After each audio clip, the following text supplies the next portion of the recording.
Hello student, मैं सनी आप सभी का स्वागत करता हूं आप सभी के अपने चैनल इलेक्ट्रिकल रिसर्च एकेडमी के ऑनलाइन पोर्टल पे। HPSSC का प्रीवियस ईयर क्वेश्चन करा रहे, उस सेशन को जरूर देखना अगर नहीं दिखे हो, इलेक्ट्रीशियन खासकर, ठीक है। और LP टेक्नीशियन वाले भी देख लें, क्योंकि इस लेवल के नीचे तुम्हारे एग्जाम में भी क्वेश्चन नहीं पूछेगा, ठीक है, इसके ऊपर ही रहेगा। तो सेशन देख लेना और पसंद आए, और इससे ये भी सेशन अगर पसंद आए तो इसको लाइक से सब्सक्राइब जरूर कर देना। इसको क्वेश्चन तुमको दिखाने का प्रयास कर रहे हैं जो अधिकतर एग्जामों में छाप के कार्बन कॉपी को एकदम छलनी बना दिया, उस टाइप के क्वेश्चन है ये, ठीक है। और इतनी गारंटी है कि इस बार भी इसमें तो क्वेश्चन जरूर पूछेगा, अब वो LP टेक्नीशियन हो, लोको पायलट हो, या कोई भी एग्ज़ाम हो नॉन टेक्निकल के। सही है, तो देखो पहला क्वेश्चन क्या है कि जो चित्रकला के शत्रु हैं मैं उनका शत्रु हूँ, किस मुगल शासक ने कहा था? तो जहांगीर ने कहा था। मतलब चित्रकला यानी जो एक तरीके से जो चित्रकारी या चित्रकला या फिर ड्राइंग व्राइंग से, ठीक है, एक तरीके से जो कला है, जो कला के पुजारी नहीं है, मैं उनके लिए दुश्मन हूँ, ठीक है। यानी जो इसके शत्रु हैं वो मेरे भी शत्रु होंगे। तो किसने कहा था? जहांगीर, यानी एक तरीके से सलीम ने कहा था, ठीक है, जो कि अकबर के सुपुत्र थे। सही है।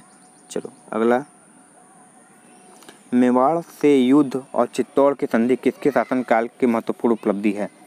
ठीक है, मेवाड़ और चित्तौड़ यानी राजस्थान की बात हो रही है, ठीक है। किसके शासनकाल में महत्वपूर्ण उपलब्धि बताई गई थी? जहांगीर, क्योंकि इसी शासनकाल में इस तरीके से तो फतह वतह सारी पाई गई थी, तो जहांगीर काल के इम्पोर्टेंट है, ठीक है। और जहांगीर ही ऐसा था जिसके शासनकाल में ईस्ट इंडिया कंपनी ने नींव डाली थी। सही है ना। चलो अगला क्वेश्चन है 53, देखते हैं। निम्नलिखित में देखिए शासक का काल संगमरमर का काल कहा जाता था। संगमरमर यानी ताजमहल। ताजमहल किसने बनवाया था? शाहजहां ने, ठीक है। लाल किला सब जितने बनाए थे, लाल संगमरमर, सफेद संगमरमर, तो सारे काम किसने करवाए थे? शाहजहां ने कराए थे। इसलिए ऑप्शन नंबर सी सही हो जाएगा। सही है ना। चलो अगला क्वेश्चन देखते हैं क्या पूछा है। किस मध्यकालीन भारतीय शासक ने पट्टा एवं कबूलियत की प्रथा आरंभ की थी? ठीक है, तो वह शासक कौन था जिसने मध्यकालीन भारत में पट्टा और कबूलियत की प्रथा आरंभ की थी? तो वो कौन था? शेरशाह। वही शेरशाह जिसको GT रोड बनवाने के लिए उत्तरदायी माना जाता है, ठीक है ना। चलो याद रखना। अगला क्वेश्चन,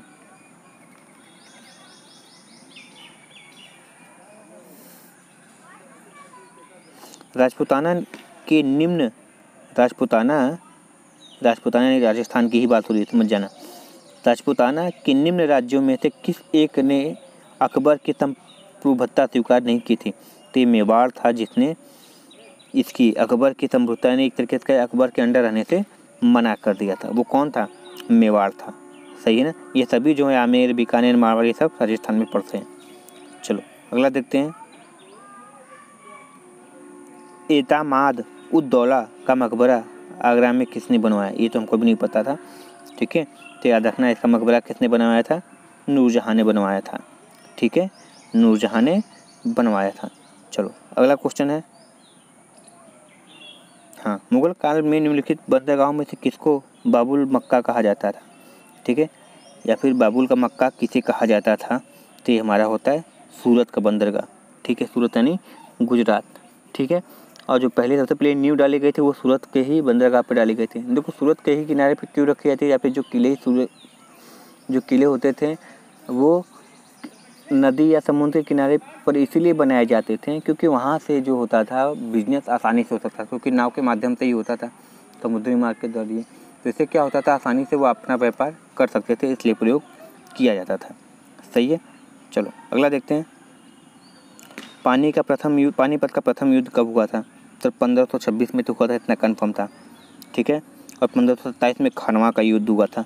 21 अप्रैल 1526 में किसका हुआ था? पानीपत का। और कभी कभी खानवा का युद्ध कब हुआ पूछता है, तो 27 में हुआ था, ठीक है। चंदेरी का 28 में हुआ था, ठीक है, याद रखना। चलो अगला देखते हैं, तो इसलिए ऑप्शन नंबर बी यहाँ पे सही हो जाएगा। अगला क्वेश्चन देखो, आ गया कितने दिन, 2-3 दिन से हो गया GT रोड बोल लेते हैं, और वो है गया कि भारत में ग्रैंड ट्रंक रोड बनवाई थी कितने? शेरशाह सूरी ने। सही है ना, याद रखना इसको। चलो अगला, गुजरात विजय की यादगार में अकबर ने किसका निर्माण कराया था, यानी जब गुजरात पे विजय प्राप्त की थी किसने, अकबर ने, एक चीज निर्माण कराया था जिसको क्या बोलते हैं, बुलंद दरवाज़ा। ठीक है, क्या बोलते हैं, बुलंद दरवाज़ा, इसको याद रखना। चलो अगला क्वेश्चन देखते हैं।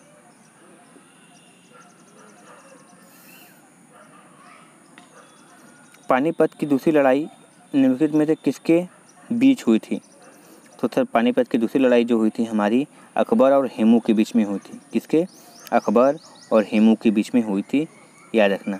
ठीक है, इसको याद रखने वाली कहानी, क्योंकि बहुत ज़्यादा पूछा था। पानीपत का पहला दूसरा, ठीक है, लड़ाई, तराइन का प्रथम द्वितीय युद्ध अधिक, बक्सर का युद्ध, प्लासी का, हल्दी घाटी, मैसूर, ये सब जो होते हैं इंपॉर्टेंट होते हैं। ठीक है, कलिंग, ये सब अधिक पूछे जाते हैं। चलो अगला देखते हैं।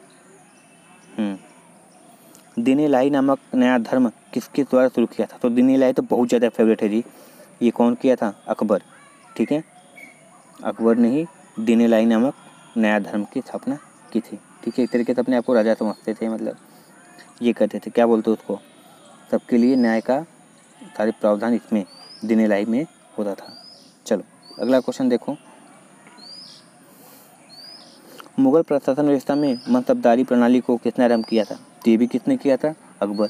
इस तरीके से ना नियम कानून वाले सारे अधिकतर काम अकबर ने ही, और अच्छी मतलब कुछ अच्छे भी थे कुछ बुरे भी थे। ठीक है, तो मुगल प्रशासन व्यवस्था में मनसबदारी प्रणाली को किसने आरंभ किया था, तो अकबर ने ही किया था। चलो अगला क्वेश्चन देखते हैं। अपने काल का महान संगीतज्ञ तानसेन किसके दरबार में थे। तो जो तानसेन बोलते थे कि जब तानसेन गाता था तो दिए जल जाते थे। ठीक है, तो ये जो थे अकबर के दरबार में थे। ठीक है, याद रखना अकबर के दरबार में हुआ करते थे। ठीक है, चलो अगला क्वेश्चन है, मुगल काल की राजभाषा कौन सी थी। तो सबको पता है मुगल काल की जो राजभाषा थी वो कौन सी थी, फारसी थी। ठीक है, बहुत लोग उर्दू अरबी समझते हैं मगर फारसी थी। सही है ना, मुगल काल की राजभाषा फारसी थी। चलो अगला क्वेश्चन है, क्वेश्चन देख लो। सती प्रथा का भर्त्सना करने वाला मुगल सम्राट कौन सा था। ठीक है, तो ये अकबर था। ठीक है, तो सती प्रथा का भर्त्सना करने वाला मुगल सम्राट हमारा अकबर ही था। ठीक है, देखो सबसे पहले कौन आया, बाबर, फिर उसके बाद हुमायूं आया, फिर उसके बाद अकबर आया, फिर उसके बाद जहांगीर आया, फिर लास्ट में एकदम शाहजहां आता है। ठीक है, सॉरी, और औरंगजेब। सही है ना। चलो अगला देखते हैं।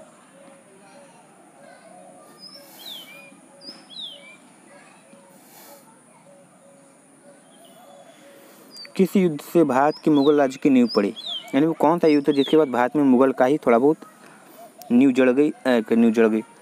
डल गई और थोड़ा बहुत साम्राज्य होने लगा। तो ये सर पानीपत का प्रथम युद्ध। ठीक है, कब हुआ था, 1526 में हुआ था। ठीक है, याद रखना पानीपत का प्रथम युद्ध। चलो अगला देखते हैं।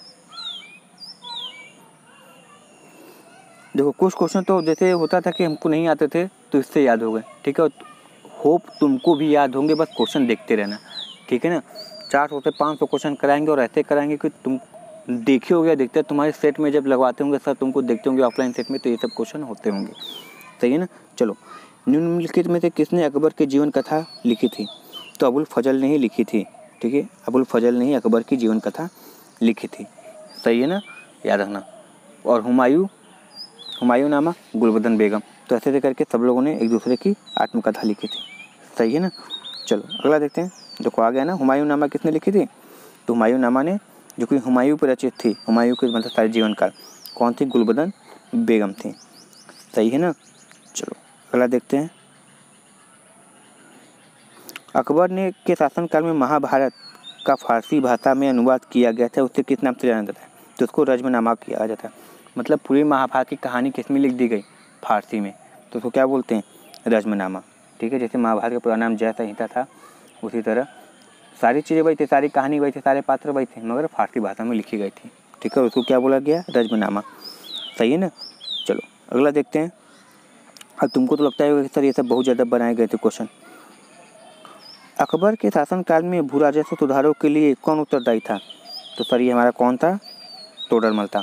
और ये तुम्हारी पूरी जो पुरानी काशी है, काशी में काशी विश्वनाथ मंदिर है ना, इसमें तोडरमल का भी बहुत बड़ा हाथ है। ठीक है ना, तो इसको याद रखना, तोड़लमल। चलो अगला देखते हैं।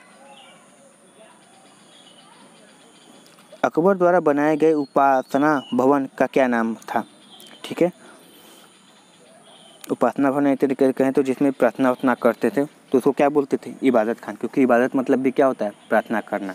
ठीक है, तो इबादत खाना बोलते थे। ठीक है, अकबर और किसके द्वारा बनवाया गया था? तो पूछेगा उपासना भवन किसके द्वारा बनवाया गया था? तो सर अकबर, और इसको क्या बोला जाता था? इबादत खाना। ठीक है, याद रखना।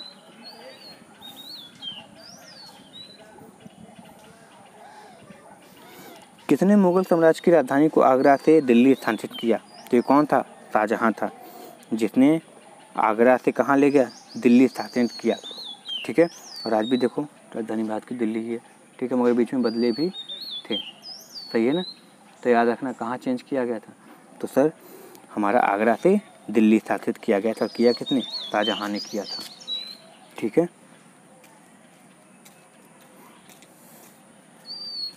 अकबर की युवावस्था में उसका संरक्षक था। ठीक है, जैसे होता है ना बच्चों के लिए एक दाइमा जैसे होती थी, तो सारी चीज़ें उनके साथ अगल बगल करते थे, उसी तरह अकबर की युवावस्था में उसका संरक्षक था। जैसे कि बाहुबली का कौन था? कटप्पा था ना, मामा, उसी तरह इसमें भी होते थे। सही ना, तो अकबर का युवा अवस्था में संरक्षक कौन था? सर बैरम खां था। कौन था? बैरम खां था। सही है, चलो आज का लास्ट क्वेश्चन देखते हैं। निम्नलिखित में से किस स्थान पर नादिर शाह ने चढ़ाई नहीं की थी? ठीक है, नादिर शाह ने कहाँ पे एक तरीके से कहें तो कहाँ पे जाकर युद्ध नहीं लड़ा था? तो करनाल में लड़ा था, दिल्ली में लड़ा था, लाहौर में लड़ा था, मगर कन्नौज में नहीं लड़ा था। नहीं तरीके से वहाँ पे गया ही नहीं, चढ़ाई नहीं की। चढ़ाई करने मतलब होता था कि युद्ध लड़ने जाना है। ठीक है, तो कन्नौज पे नहीं किया। ठीक है, तो ये थे हमारे आज के जीके के क्वेश्चन। आई होप पसंद आया होगा, समझ में आया होगा, और पसंद से आया तो अब इसको लाइक शेयर और प्लीज़ सब्सक्राइब कर लेना चैनल को। ठीक है, मिलते हैं नेक्स्ट वीडियो में। Thank you very much and all the very best.